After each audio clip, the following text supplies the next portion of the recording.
Assalamualaikum adik-adik. Selamat datang di channel Nisrina Media. Di sini kita akan mendengarkan kisah-kisah Islami yang penuh teladan dan kebaikan. Yuk kita mulai.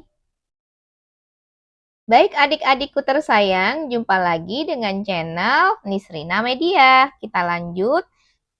Sekarang kita pertemuan ketujuh ya teman adik-adik tersayang. Sekarang kita sudah di halaman 44. Nah, sekarang kita bacakan kisah dari Muhammad Teladanku dengan tema berdagang ke Syam. Berdagang ke Syam. Di perjalanan, oh iya, sebelum kita mulai, adik-adik jangan lupa sholat dulu ya. Terus habis sholat, adik-adik doakan kedua orang kita.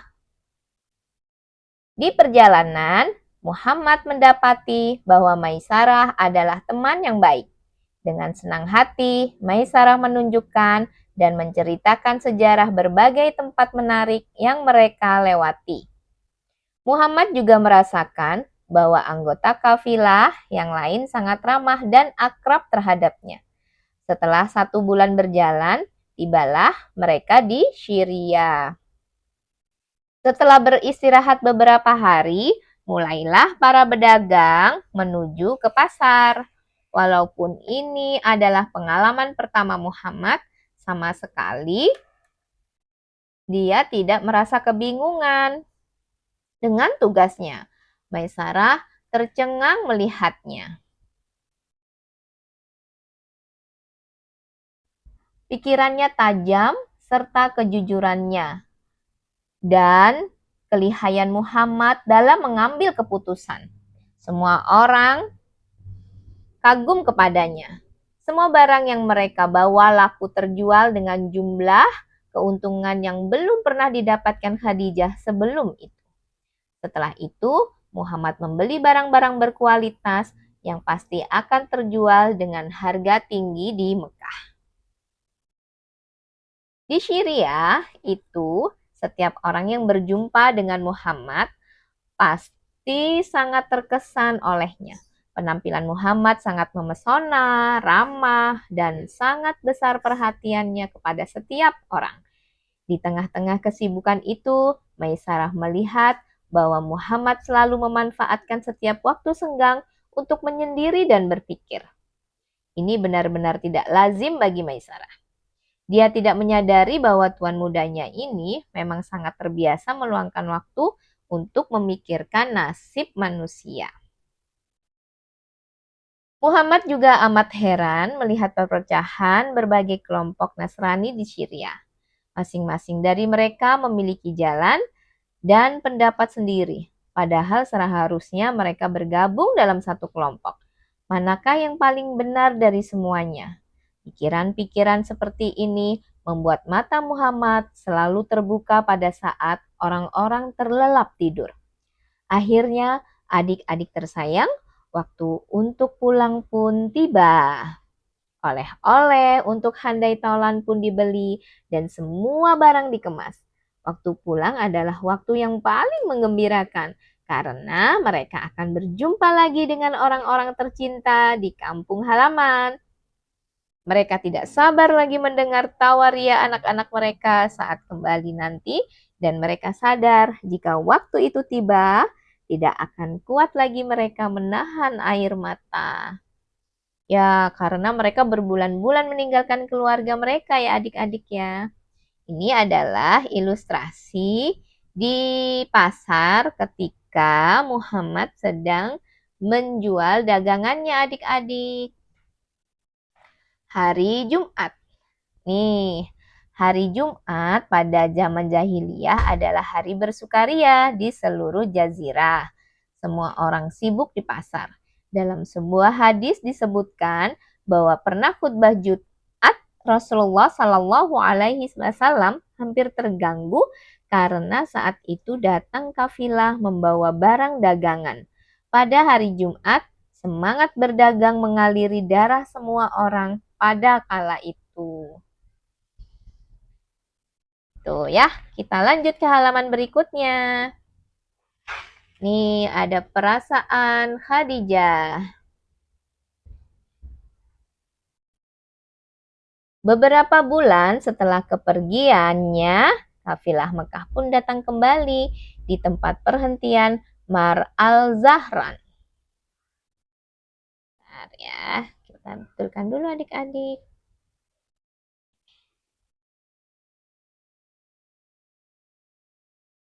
Sehari perjalanan dari Mekah, para agen biasanya mendahului datang ke Mekah untuk memberi laporan perdagangan. Muhammad pun demikian. Dia lebih dulu tiba di Mekah.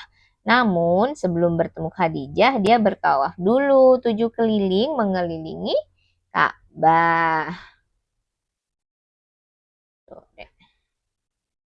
Dari atas balkonnya yang megah, Khadijah bergegas datang menyambut dan Muhammad pun melaporkan hasil penjualan barang yang dibeli, serta berbagai pengalaman kecil dalam perjalanan. Saat itu, Khadijah sudah sangat terkesan dengan hasil yang diperoleh oleh Muhammad. Ini ilustrasinya ketika Khadijah menyaksikan kedatangan kafilah dagang dari Muhammad adik-adik dari balkon rumahnya. Dari atas balkonnya yang megah. Tuh ya, Khadijah bergegas datang menyambut. Sungguh belum pernah aku melihat pemuda yang demikian sempurna memandang masa depan. Keputusan-keputusannya selalu tepat dan perkiraannya tidak pernah salah. Dia juga sangat jujur dan sopan. Demikian sebagian kisah Maisarah. Khadijah betul-betul sangat terkesan dengan agen barunya itu. Waraqah bin Naufal pun datang dan mendengar sendiri kisah Maisarah tentang Muhammad. Ada hal yang aneh dalam diri Maisarah. Biasanya dia sangat menekankan laporannya pada masalah-masalah bisnis. Akan tetapi kini persoalan dagang seolah-olah menjadi hal kecil. Yang dibicarakan Maisarah kali ini melulu tentang Muhammad. Muhammad dan Muhammad. Padahal keuntungan yang mereka dapat kali ini benar-benar luar biasa. Jika dikatakan bahwa Khadijah memiliki sentuhan emas, tepatlah apabila Muhammad disebut memiliki sentuhan penuh berkah. Wajah Waraqah telah mendengar, wajar ya. Jadi kalau ketika Waraqah telah mendengar semua itu, dia tenggelam dalam pemikiran yang sungguh-sungguh. Setelah cukup lama berdiam diri, dia berkata kepada Khadijah, mendengar darimu dan dari Maisarah mengenai Muhammad dan juga dari apa yang kulihat sendiri, aku berpendapat bahwa dia memiliki semua sifat dan kemampuan sebagai seorang utusan Allah. Mungkin dialah yang ditakdirkan untuk menjadi salah seorang di antara para rasul pada masa yang akan datang. Wah, nih kata Waraqah. Waraqah itu adalah saudara dari Khadijah. Yuk kita lihat status Khadijah adik-adik. Status Khadijah. Khadijah binti Khuwailid adalah anak janda dua kali. Suami pertamanya adalah Atik bin Aid. Keduanya bercerai. Setelah mempunyai seorang anak perempuan, suami kedua Khadijah adalah Abu Halah yang wafat dan meninggalkan seorang putra bernama Halah. Tidak banyak yang diketahui mengenai Halah, kecuali kemudian ia meninggal dalam perang Siffin, membela Khalifah Ali bin Abi Thalib. So, kita lanjut di halaman berikutnya ya adik-adik. Pernikahan agung. Siapa yang menikah nih adik-adik? Adik-adik tersayang, Khadijah memiliki teman seorang wanita bangsawan bernama Nafisah binti Munyah. Nafisah tahu setelah suami kedua Khadijah meninggal, banyak bangsawan Quraisy yang melamarnya. Tetapi Khadijah menolak semua itu. Nafisah tahu bahwa Khadijah takut semua lamaran itu hanya bertujuan mengincar hartanya. Lebih dari itu, Nafisa juga tahu bahwa yang diinginkan Khadijah adalah seorang laki-laki berakhlak agung. Nafisa juga tahu bahwa ada satu laki-laki yang seperti itu di Mekah, Muhammad. Karena itulah, begitu Khadijah membuka diri kepadanya tentang Muhammad, Nafisah tidak terkejut lagi. Khadijah meminta Nafisah mencari jalan untuk mengetahui bagaimana pandangan Muhammad tentang diri Khadijah. Maka, ketika Muhammad dalam perjalanan pulang dari Ka'bah, Nafisah menghentikannya. Nafisah pun bertanya, "Wahai Muhammad, Anda telah menjadi seorang pemuda. Banyak laki-laki muda yang lebih muda daripada Anda telah menikah, dan beberapa di antaranya bahkan telah mempunyai anak. Mengapa Anda tidak menikah? Apa jawaban Anda jika ada seorang wanita cantik, kaya, dan terhormat mau menikah dengan Anda walaupun Anda miskin?" Tuh pertanyaannya si Nafisa. Ya, itu ya jawabannya si Nabi Muhammad waktu belum menikah. Ketika belum diutus ya, "Aku belum mampu menikah ya Nafisah. Aku tidak mempunyai kekayaan yang cukup untuk menikah." Tuh, Muhammad balik bertanya dengan sedikit terperangah. Siapakah wanita yang seperti itu? Maksudnya wanita yang kaya, cantik, terhormat gitu. Mau menikahi Muhammad meskipun Muhammad dalam kondisi yang miskin. Nafisah tersenyum. Wanita itu adalah Khadijah putri Khuwailid. Alis Muhammad tambah terangkat. "Khadijah? Bagaimana mungkin Khadijah mau menikah denganku? Bukankah Anda tahu banyak bangsawan kaya raya dan kepala-kepala suku di Arab ini yang telah melamarnya, dan dia telah menolak mereka semua." Nah, seperti itu ternyata Muhammad saat itu belum terlalu pede juga ya adik-adik ya ketika ditawarkan Bunda Khadijah. Pendapat yang populer mengatakan bahwa saat menikah usia Muhammad itu 25 tahun dan Khadijah 40 tahun. Namun ada juga ahli sejarah yang mengatakan bahwa usia Khadijah saat itu 30 tahun atau 28 tahun. Pendapat ini muncul karena Khadijah mempunyai 6 orang anak dari pernikahannya dengan Muhammad.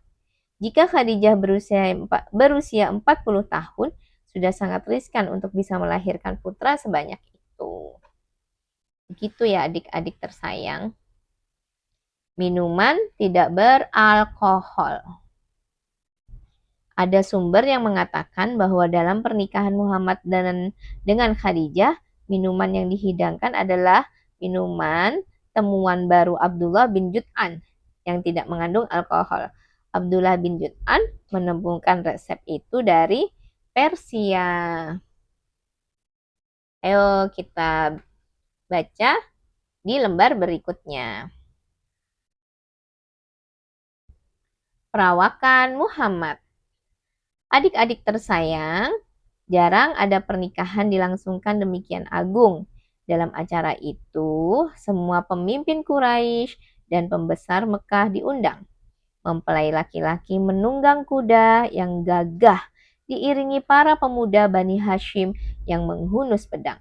Sementara itu, kaum wanita Bani Hashim berjalan lebih dulu dan telah diterima di rumah mempelai wanita.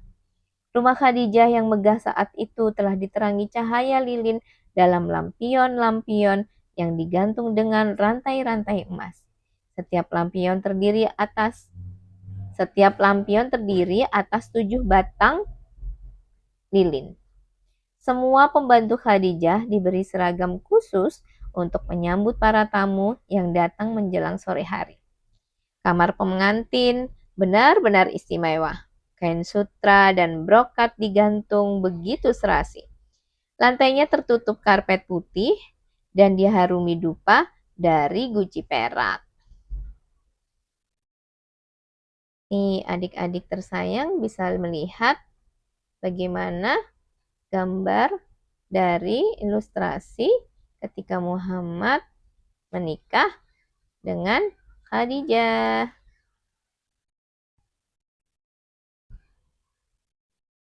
Pasti meriah sekali ya adik-adik ya.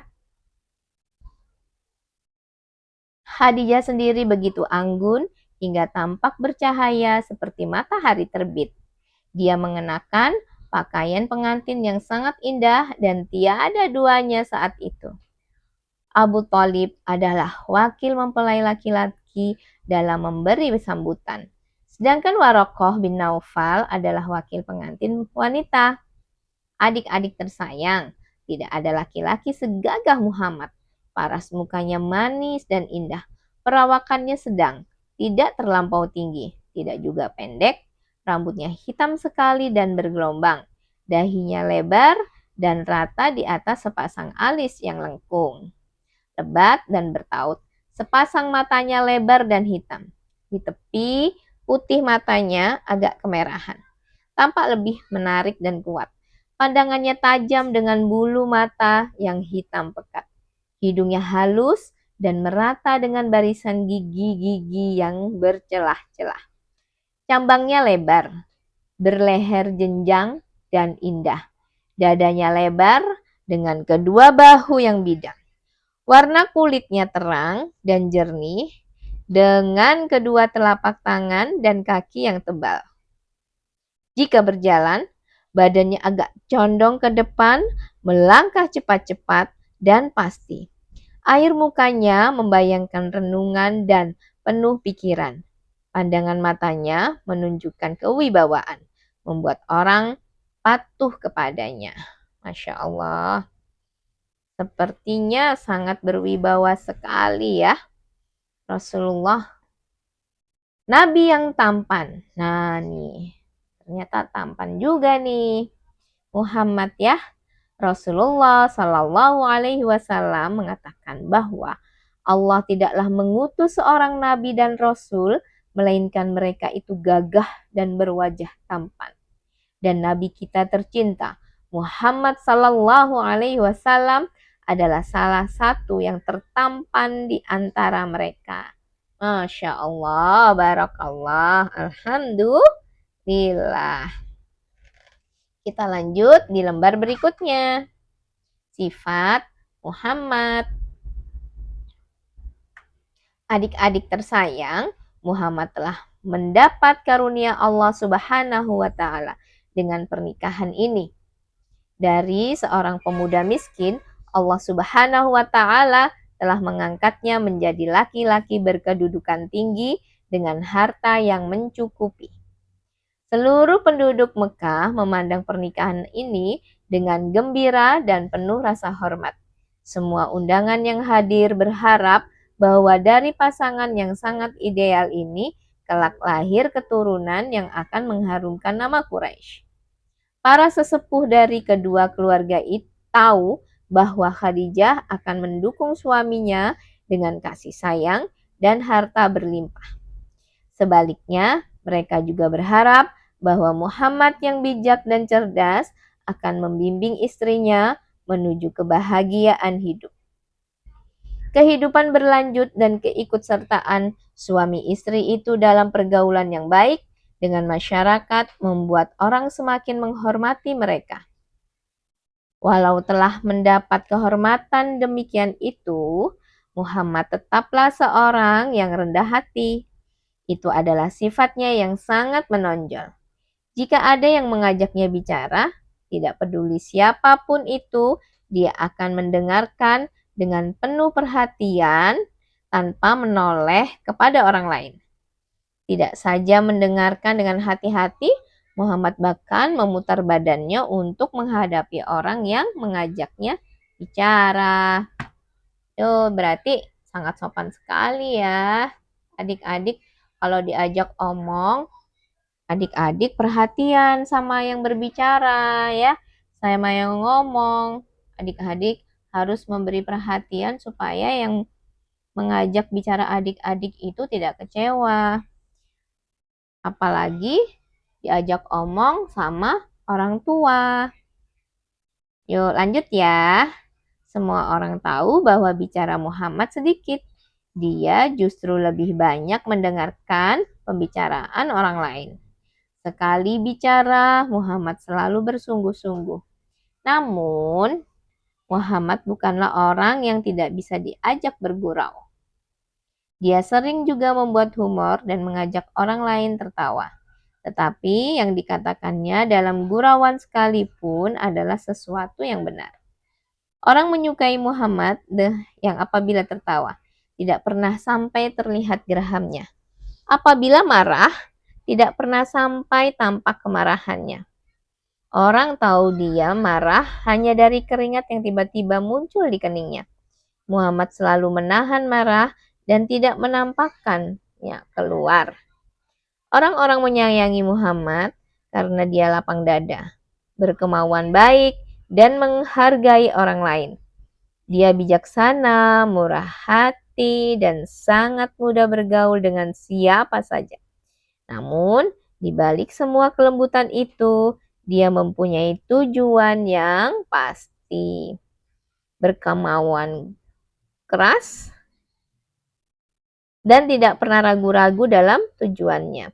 Sifat-sifat demikian berpadu dalam dirinya sehingga menimbulkan rasa hormat yang dalam bagi orang-orang yang bergaul dengan Muhammad. Adik-adik mau tahu mahar pernikahannya? Nih, mahar pernikahan, saksikanlah para hadirin. Tuh, kata Warokoh bin Naufal dengan suara yang agak keras. Saksikanlah bahwa aku menikahkan Khadijah dengan Muhammad dengan mas kawin senilai 12 ekor unta. Tuh, dapat 12 ekor unta sebagai maharnya. Kita lanjut di halaman berikutnya. Bagum si pedagang Romawi. Bagum, siapa Bagum? Adik-adik tersayang, Muhammad bukanlah orang yang suka berpangku tangan, tetapi turut aktif bergaul dalam masyarakat. Suatu hari terjadilah sebuah peristiwa yang membuat nama Muhammad menjadi semakin harum. Peristiwa itu didahului oleh banjir yang besar yang melanda Mekah. Bukit-bukit di sekitar Mekah tanpa ampun menumpahkan air hujan yang jarang turun itu ke kota yang tepat berada di bawah. Banjir itu menyebabkan dinding Ka'bah yang memang sudah lapuk jadi retak dan terancam runtuh. Sebenarnya, sebelum banjir tiba, sudah ada pemikiran untuk memperbaiki Ka'bah. Tapi orang-orang takut jika Tuhan Ka'bah marah. Setelah banjir tidak bisa dielakkan lagi bahwa dinding Ka'bah harus diperbaiki dan ditinggikan. Sudah menjadi takdir Allah Subhanahu wa Ta'ala bahwa waktu itu juga tersiar berita ada sebuah kapal Romawi terdampar di Laut Merah. Ini adalah gambaran dari nih, sepertinya ada apa ini ya? Sudah menjadi takdir Allah Subhanahu wa Ta'ala bahwa waktu itu juga tersiar berita ada sebuah kapal Romawi terdampar di Laut Merah dekat dengan pelabuhan Syu'aibah. Kapten kapal Romawi itu adalah seorang Nasrani yang berasal dari Mesir. Bakum namanya. Ini nih namanya Bakum nih. Siapa yang diantara kedua ini deh? Orang-orang Mekah mengutus Walid bin Mughirah dan serombongan orang untuk membeli kapal itu, membongkar kayu-kayunya dan mengangkutnya untuk membangun kembali Ka'bah. Bakum pun akhirnya juga dikontrak sebagai ahli kayu. Pada mulanya tidak seorang pun berani membongkar dinding Ka'bah. walau secuil, karena takut dikutuk Tuhan. Mungkin mereka masih ingat dengan jelas hal yang menimpa Abraha dan pasukan gajahnya saat ingin menghancurkan Ka'bah. Namun akhirnya Walid bin Mughirah memberanikan diri merombak sudut bangunan bagian selatan. Setelah itu, dia menunggu sampai besok. Ketika pagi tiba dan dia tidak juga dikutuk, mereka pun mulai melakukan pembenahan Ka'bah seperti itu. Ternyata banyak di antara mereka yang takut kejadian Abraha. Itu loh adik-adik tersayang, di zamannya burung ababil. Jadi terkenal dengan tahun gajah. Tuh ya, di surat Al-Fil. Tuh loh teman-teman, adik-adik tersayang. Kambing sedekah. Setelah upacara pernikahan selesai, Muhammad memerintahkan agar seekor kambing disembelih di depan pintu rumah Khadijah dan dagingnya dibagikan kepada fakir miskin. Itu belum termasuk undangan untuk menghadiri jamuan yang akan diadakan pada malam harinya. Jadi, selain diundang jamuan makan, fakir miskin pun dapat membawa pulang ke rumah beberapa kantung daging. Yuk kita lanjut ke halaman berikutnya adik-adik tersayang. Membangun Ka'bah. Adik-adik tersayang, oleh Quraisy, pengerjaan sudut-sudut Ka'bah dibagi dalam 4 bagian. Setiap kabilah masing-masing mendapat satu sudut yang harus dirombak dan dibangun kembali. Pemugaran Ka'bah dimulai dengan memindahkan patung Hubal dan patung kecil lainnya. Setelah itu, pekerjaan dilanjutkan dengan membersihkan pelataran dan membongkar dinding serta pondasi. Muhammad ikut terlibat dalam pekerjaan yang berlangsung berhari-hari itu. Ada sebuah batu pondasi yang berwarna hijau yang tidak bisa dibongkar dengan cara apapun. Karena itu, batu itu mereka biarkan. Selanjutnya, didatangkanlah batu-batu granit biru dari bukit sekitar. Sebuah bahan pencampur semen bernama bitumen yang didatangkan dari Syria pun mulai digunakan. Pemugaran Ka'bah ini sebenarnya lebih menyerupai perbaikan hasil karya Nabi Ibrahim alaihissalam dan Nabi Ismail alaihissalam. Pondasi Ka'bah ditinggikan sampai 4 hasta, ditambah 1 jengkal atau sekitar 2 meter. 2 meter ke dalamnya diuruk tanah menjadi lantai yang sulit dicapai air apabila banjir datang. Bersamaan dengan itu, pintu di sisi timur laut pun diangkat setinggi pondasi. Dinding dinaikkan sampai 18 hasta. Saat itulah Ka'bah mulai diberi atap dengan ditopang 2 deret tiang kayu yang masing-masing terdiri atas 3 buah tiang Ka'bah.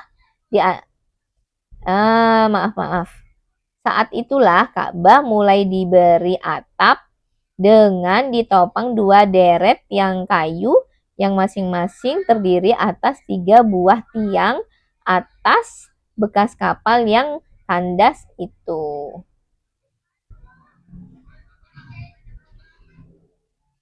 Sebuah tangga untuk naik turun juga dipersiapkan. Kini Ka'bah bebas dari banjir. Isinya terlindung dari hujan, panas, dan tangan jahil pencuri. Iya, kalau adik-adik tersayang sudah pernah umroh atau haji, atau melihat foto ibunya, atau melihat di berita-berita, itu kalau masuk pintu Ka'bah harus pakai tangga ya adik-adik ya. Jadi salah satu cara supaya tidak kebanjiran, ditinggikan itu pintu Ka'bahnya ya. Pembangunan berjalan lancar sesuai dengan rencana sampai dinding tembok menjadi tinggi 1,5 meter. Dan tiba saatnya batu hitam Hajar Aswad ditempatkan. Nah, Hajar Aswad ini ditempatkan kembali ke tempatnya semula di sudut sebelah timur. Karena ini merupakan upacara suci penuh penghormatan, berebutlah tiap kabilah untuk melaksanakannya. Kabilah Abdudar merasa lebih berhak daripada kabilah lain. Sehingga kedua kelompok yang saling beradu mulut sampai suasana menjadi semakin panas. Di tengah keadaan itu, muncul Abu Umayyah bin Al-Mughirah. Dia adalah orang tua yang dihormati dan dipatuhi. Dia pun mengajukan sebuah usul yang disetujui oleh semua pihak. Serahkanlah putusan kamu ini di tangan orang yang pertama kali memasuki pintu Safa. Orang-orang pun menoleh dan menanti. Siapakah yang kiranya akan datang pertama kali? Tuh, untuk meletakkan Hajar Aswad itu adik-adik tersayang ya. Mereka berebut. Nih, siapakah orang yang pertama kali datang melalui pintu Safa, adik-adik tersayang? Neng neng neng neng neng neng. Hajar Aswad. Adik-adik tersayang, ternyata tuh ya, yang datang pertama kali dari pintu Safa adalah Muhammad. Orang-orang pun bersorak lega. Ini dia Al-Amin, seru mereka. Dia adalah orang yang bisa dipercaya. Kami yakin dia bisa memecahkan persoalan ini. Kami akan menerima putusannya. Orang-orang Quraisy pun menceritakan persoalan yang mereka alami. Muhammad yang saat itu belum berumur 30 tahun memandang mereka dengan matanya yang teduh dan bijaksana.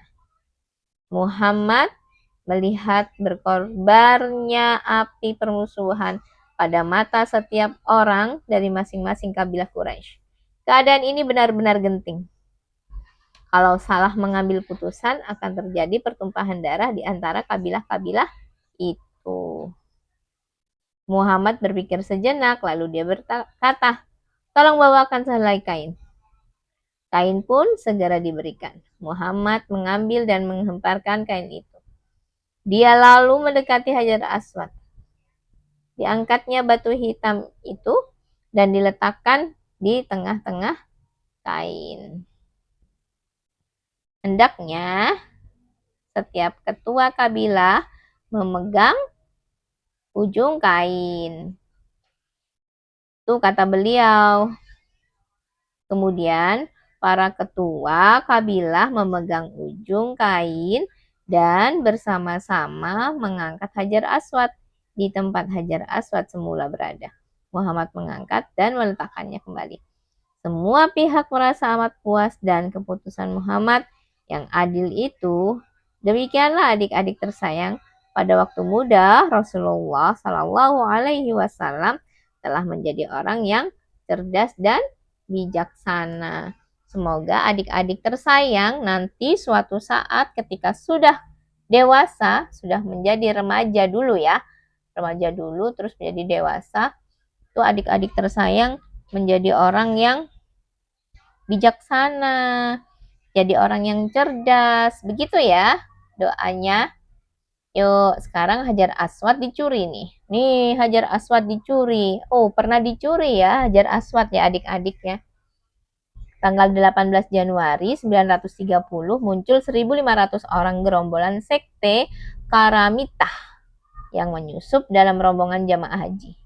6 hari kemudian, mereka mencuri dan menyandera Hajar Aswad. Lebih dari 20 tahun kemudian, yaitu 951 Masehi, Khalifah Al-Mansur dari dinasti Fatimiyah menebusnya dengan harga luar biasa dan mengembalikannya ke Mekah. Masya Allah, ditebusnya terus dikembalikan ke suka. Kita lanjut ke halaman berikutnya. Kurang berapa lembar adik-adik tersayang? 3. Oke. Lanjut ya. Putri-putri Muhammad. Adik-adik tersayang, Bunda Khadijah adalah wanita teladan yang terbaik. Beliau wanita yang penuh kasih, setia, dan menyerahkan seluruh hidupnya untuk suami tercinta. Bunda Khadijah juga wanita yang subur. Setelah 15 tahun berumah tangga, beliau melahirkan 6 orang anak. Mereka adalah Ruqayyah, Zainab, Ummu Kulsum, Fatimah, Qasim, dan Abdullah. Namun, Qasim dan Abdullah wafat ketika mereka masih bayi. Sedangkan keempat anak perempuan yang lain tetap hidup hingga dewasa. Kita dapat membayangkan betapa sedihnya Muhammad dan Bunda Khadijah. Ketika pulang ke rumah dan duduk di samping Bunda Khadijah, Muhammad sering melihat kesedihan di wajah istrinya itu. Saat itu, mempunyai anak laki-laki bagi masyarakat jahiliyah adalah hal yang amat penting dan dianggap sebagai sebuah kebanggaan. Sebaliknya, mempunyai anak perempuan adalah hal yang amat memalukan. Bahkan, banyak orang yang memilih mengubur bayi perempuannya hidup-hidup daripada memeliharanya. Na'udzubillah min dzalik. Tentu saja, Muhammad dan Bunda Khadijah tidak merasa malu memiliki anak-anak perempuan ya adik-adik ya. Tuh buktinya Khadijah dan Muhammad mempunyai 4 orang anak perempuan ya adik-adik ya. Dan mereka semua sangat dicintai oleh kedua orang tuanya. Mereka menyayangi semua anak mereka tanpa pilih kasih. Apalagi putri bungsu mereka, Fatimah, yang saat itu baru berusia 5 tahun. Adalah anak cantik yang sedang lucu-lucunya. Hanya saja kehilangan 2 anak laki-laki yang masih bayi merupakan derita yang berat bagi orang tua manapun. Untuk mengusir rasa rindunya dan rasa sedih yang sering datang merundung itu, apa ya yang dilakukan oleh Muhammad? Tuh. Kita baca ini dulu adik-adik. Kekayaan terbesar. Rasulullah pernah berkata bahwa kekayaan terbesar adalah istri yang salehah. Bunda Khadijah adalah kekayaan terbesar Rasulullah Sallallahu Alaihi Wasallam pada saat-saat paling sulit dalam hidup beliau. Lanjut ke halaman berikutnya. Rumah tangga Muhammad. Adik-adik tersayang, Muhammad selalu membuat suasana rumahnya menjadi hidup. Dengan canda dan keramahan, beliau suka berkelakar kepada siapapun, bukan hanya kepada istri dan putri-putrinya, beliau juga amat ramah kepada pembantunya. Anas bin Malik adalah pembantu rumah tangga Muhammad setelah beliau diangkat menjadi Rasulullah dan hijrah ke Madinah. Dia pernah ikut keluarga Rasulullah selama 12 tahun. Dengarlah yang Anas katakan. Saya melayani Rasulullah Sallallahu Alaihi Wasallam sejak saya berusia 8 tahun. Selama 12 tahun, beliau belum pernah memarahi saya satu kali pun, walau saya melakukan kesalahan. Rasulullah Sallallahu Alaihi Wasallam paling suka makan sambil duduk bersila di lantai. Kata Anas bin Malik lagi. Beliau paling suka makan bersama. Beliau pernah berkata, sungguh malang orang yang makan sendirian. Oh, adik-adik kalau lagi makan, sebaiknya makannya bareng-bareng aja ya. Ajak temannya, ngajak kakaknya gitu. Jadi jangan makan sendiri. Biar rame dan seru adik-adik. Rasulullah Shallallahu Alaihi Wasallam gemar makan daging. Tetapi beliau juga sering menyantap kurma dan minum susu. Siapa yang suka minum susu di sini adik-adik? Semua ya, semua masih minum susu. Suka minum susu juga ya, seperti Rasulullah ya. Jika ada yang menyuguhinya semangkuk susu, beliau akan berkata, Allah memberi rahmat pada susu.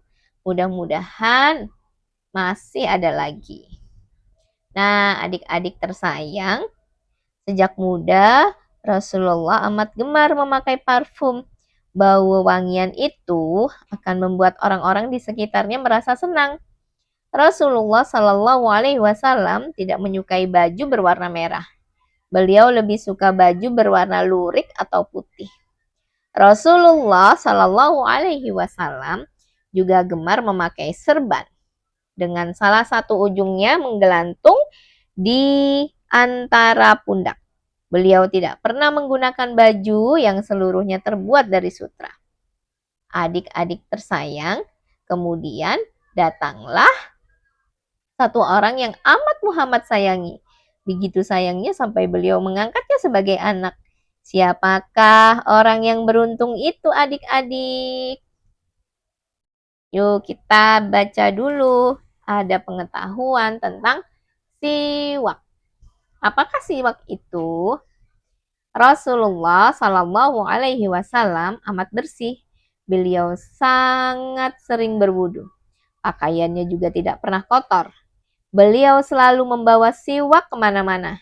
Siwak adalah batang semak burung sebesar pensil. Siwak digunakan untuk membersihkan gigi. Kalau saya tidak ingin nanti memberatkan umat, saya akan mewajibkan kegiatan membersihkan gigi. Sabda Rasulullah SAW. Nah, adik-adik tersayang, siapa yang di sini rajin bersikat gigi? Ayo. Siapa ya yang suka sikat gigi? Jadi kalau sikat gigi itu sama seperti bersiwak ketika di zamannya Rasulullah. Supaya giginya bersih. Terus kalau berbicara dengan orang, mulutnya tidak bau. Ya adik-adik ya. Lanjut. Nah, tadi siapa ya yang menjadi orang pilihan Muhammad menjadi anak angkatnya? Ini dia, Zaid bin Harisah. Suatu hari, keponakan Bunda Khadijah yang bernama Hakim bin Hizam membawa seorang budak laki-laki bernama Zaid bin Harisah. Zaid tiba dibawa ke rumah Bunda Khadijah dalam keadaan mengenaskan. Lehernya dibelenggu sehingga dia terpaksa merangkak seperti seekor kuda.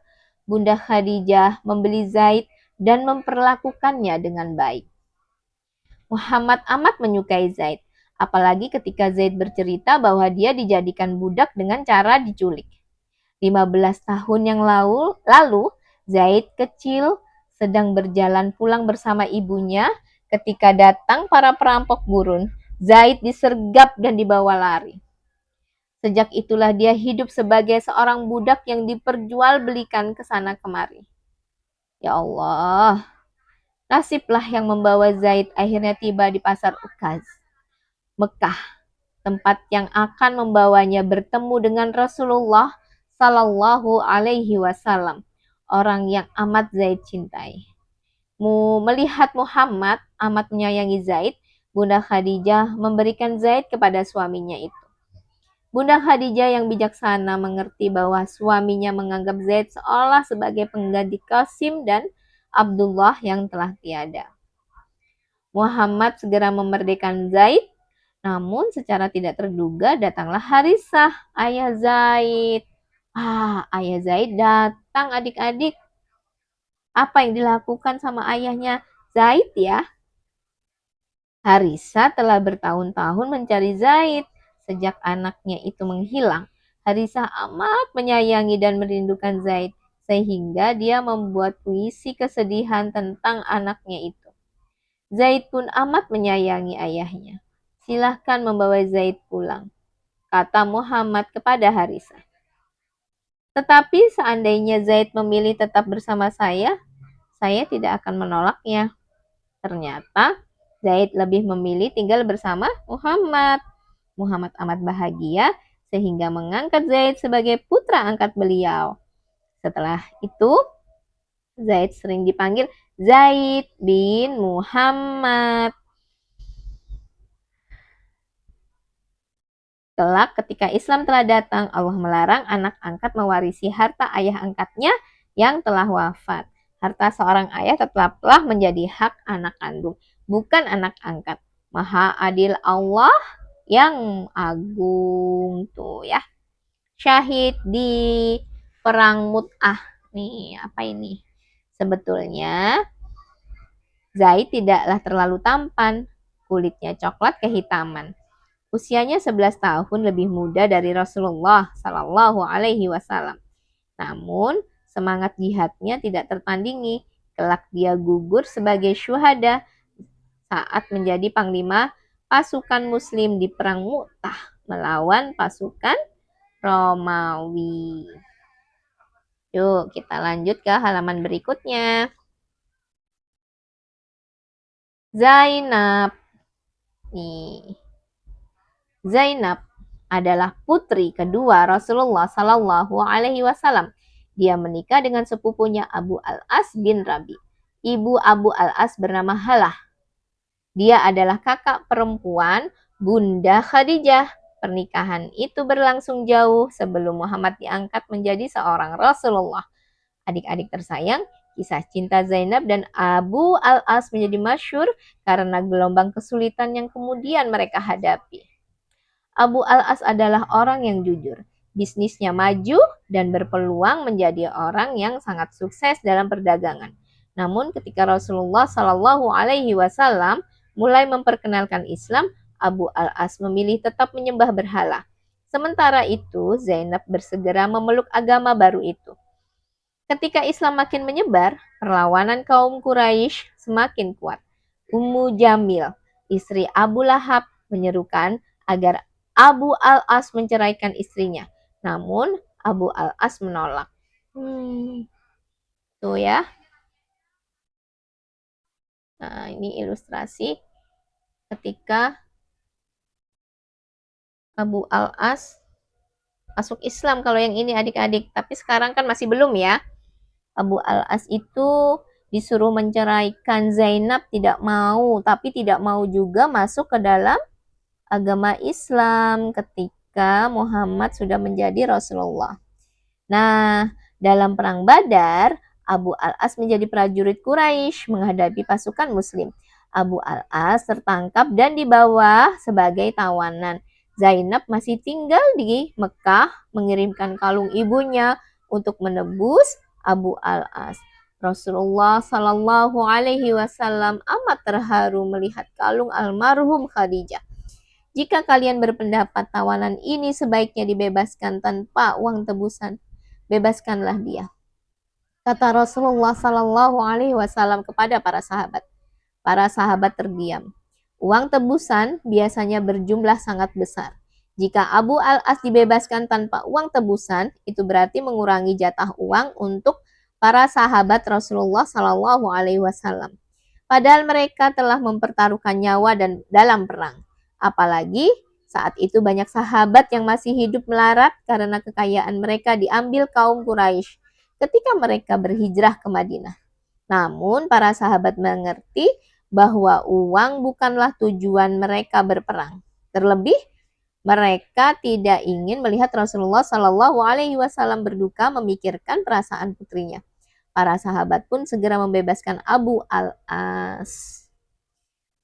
Allah kemudian melarang pernikahan antara wanita muslim dengan seorang kafir. Mengetahui hal itu, Zainab pun meninggalkan Abu Al-As dan pergi ke Madinah untuk bergabung dengan ayahnya. Tentu Zainab dan Abu Al-As sangat menderita karena harus berpisah. Namun bagi Zainab, firman Allah berada di atas derita pribadi. Abu Al-As pun melepas Zainab justru karena dia amat mencintai istrinya itu. Nah, ini adalah ilustrasi adik-adik tersayang gambarnya ya, tentang Abu Al-As yang masuk ke dalam agama Islam. Suatu ketika, kafilah dagang Abu Al-As dicegat pasukan muslim. Abu Al-As memohon bantuan Zainab di Madinah. Saat itulah Abu Al-As kemudian memeluk Islam. Mereka dikaruniai seorang putra bernama Ali yang wafat ketika bayi dan seorang putri bernama Umamah. Oke. Ada lagi. Kurang satu halaman ini adik-adik tersayang. Ruqayyah dan Ummu Kulsum. Masih ingat siapa Ruqayyah dan Ummu Kulsum? Bagaimana kisah putri-putri Rasulullah Sallallahu Alaihi Wasallam yang lain? Ruqayyah menikah dengan Utbah. Sementara itu Ummu Kulsum menikah dengan Utaibah. Utbah dan Utaibah adalah kakak beradik.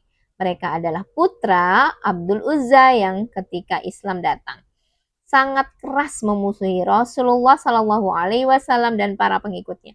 Begitu kerasnya permusuhan mereka sampai kaum muslimin menamai Abdul Uzza sebagai Abu Lahab. Lahab berarti gejolak api.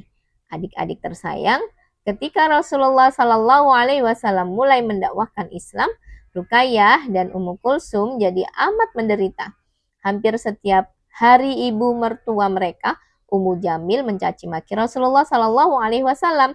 Ummu Jamil adalah adik Abu Sufyan yang memimpin penindasan terhadap kaum muslimin.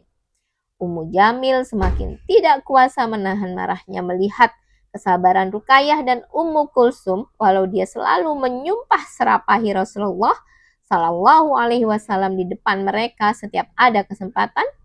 Kemarahan itu pun segera mencapai puncaknya. Ceraikan mereka, teriak Ummu Jamil kepada kedua putranya, Utbah dan Utaibah. Usir mereka dari sini. Utbah dan Utaibah pun menceraikan Ruqayyah dan Ummu Kulsum. Sesuai dengan janji kaum kafir, Utbah dan Utaibah dinikahkan dengan dua putri seorang jutawan Quraisy, Abu Uhaiha.